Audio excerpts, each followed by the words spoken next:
Sa update sa patuloy na tensyon sa Middle East, kinundi na ng Iran at Turkey ang ginawang pambobomba ng Israel sa Syria na tila sinisisi ang Israel sa pagkatalo ng Syrian forces. Kinundi na din ng mga ito ang pagbomba ng Israel sa mga barko ng Syrian Navy at pagkuha sa Hermon na bahagi ng Syria at pagpapadala ng puwersa sa border. Samantala ang Amerika naman ay planong alisin ang HTS sa listahan ng mga teroristang organisasyon at tutulong ang Amerika sa pagpapalit ng bagong kapangyarihan sa Syria.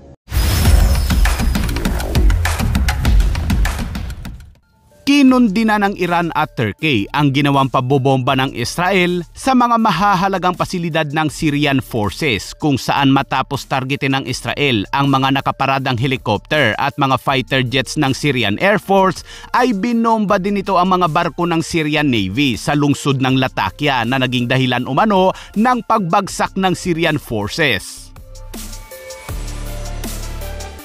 Sinisisi ng Iran at Turkey ang Israel sa pagbagsak ng Syrian forces dahil sa pakikialam umano nito sa gyera sa Syria.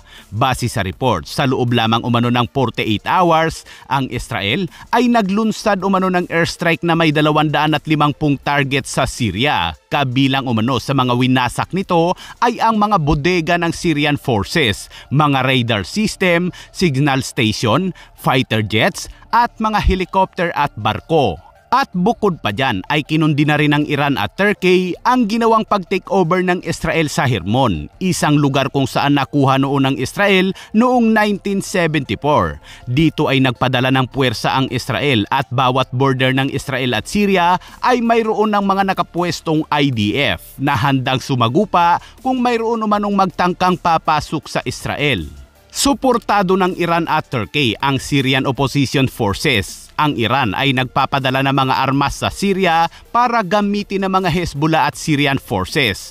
Ngunit ngayon ay hindi na nila magagawa na magpadala dahil binabantayan ng Israel ang mga transportasyon o paglilipat ng mga armas sa Syria. Hindi na makapagtatag ng puwersa ang Iran sa Syria dahil kaagad na binobomba ng Israel ang mga kahinahinalang kilos o mga aktibidad sa Syria.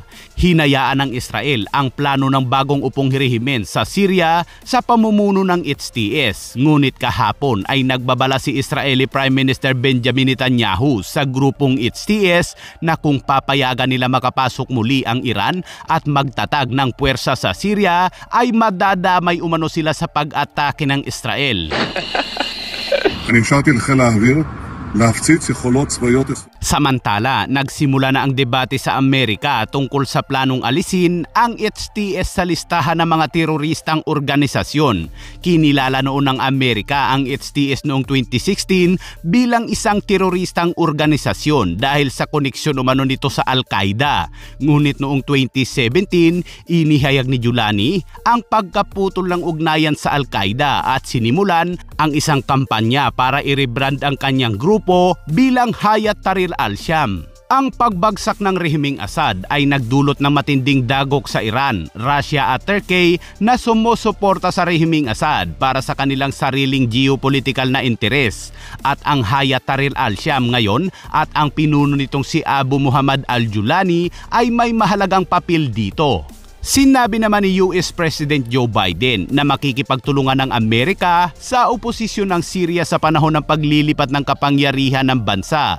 Noong panahong iyon, nabanggit din niya na ang ilan sa mga rebelde ay may sarili umanong karanasan sa terorismo at paglabag sa karapatang pangtao. Kaya't kung gagawin umano muli ng HTS ang gawain nito noon, ang Amerika ay hindi lang magsasalita kundi gagawa ito ng aksyon.